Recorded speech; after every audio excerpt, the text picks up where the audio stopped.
సముద్ర వాణిజ్యానికి ఆంధ్రప్రదేశ్ ను ప్రధాన కేంద్రంగా అభివృద్ధి చేయడానికి కేంద్ర ప్రభుత్వం ప్లాన్ చేస్తుంది. తూర్పు ఆసియా దేశాలతో ట్రేడ్ రిలేషన్స్ కి విశాఖపట్నం ప్రధాన కేంద్రంగా అవతరిస్తుందని అన్నారు కేంద్ర శాస్త్ర సాంకేతిక భూ విజ్ఞాన శాఖ మంత్రి జితేంద్ర సింగ్. ఏపీని సన్ రైజ్ కోస్టల్ స్టేట్ గా నిలిపేందుకు కేంద్రం కట్టుబడి ఉందని తెలిపారు. విశాఖపట్నం బీచ్ రోడ్ లో national institute of oceanography regional centre ను ఏర్పాటు చేశారు. Council of scientific industrial research ఆధ్వర్యంలో పనిచేసే ఈ సంస్థ వైజాగ్ కేంద్రంగా సముద్రంలో ఖనిజాల అన్వేషణ, నీటి మట్టంలో మార్పులు వంటి అంశాలపై అధ్యయనం చేస్తోంది. 4 ఎకరాల్లో 32 కోట్ల వ్యయంతో నిర్మించిన ఓషనోగ్రఫీ రీజనల్ సెంటర్ ద్వారా చేసే శాస్త్రీయ పరిశోధనలు దేశాభివృద్ధికి దోహదపడతాయని కేంద్ర మంత్రి తెలిపారు.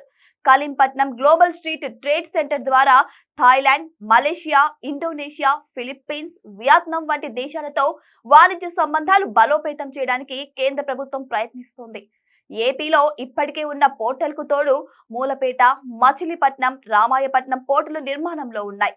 రాష్ట్రంలో ప్రతి 50 కిలోమీటర్లకు ఒక పోర్టును ఏర్పాటు చేయాలని కూటమి ప్రభుత్వం ప్రణాళిక రూపొందిస్తుంది.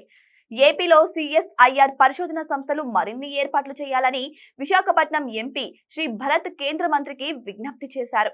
హైదరాబాద్ లో సిఎస్ఐఆర్ నిధులతో centre for cellular and molecular biology, Indian institute of chemical technology, national geophysical research institute, CIMAP వంటి సంస్థలు నడుస్తున్నాయి.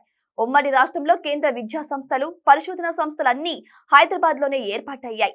విభజన చట్టంలో ఏపీకి కొన్ని విద్యా సంస్థలను కేటాయించినా పరిశోధనా సంస్థలు దక్కలేదు. విశాఖలో ప్రారంభించిన నేషనల్ ఇన్స్టిట్యూట్ ఆఫ్ ఓషనోగ్రఫీ తరహాలో మరిన్ని రీసెర్చ్ సెంటర్లు తీసుకురావడానికి కూటమి ప్రభుత్వం ప్రయత్నిస్తోంది.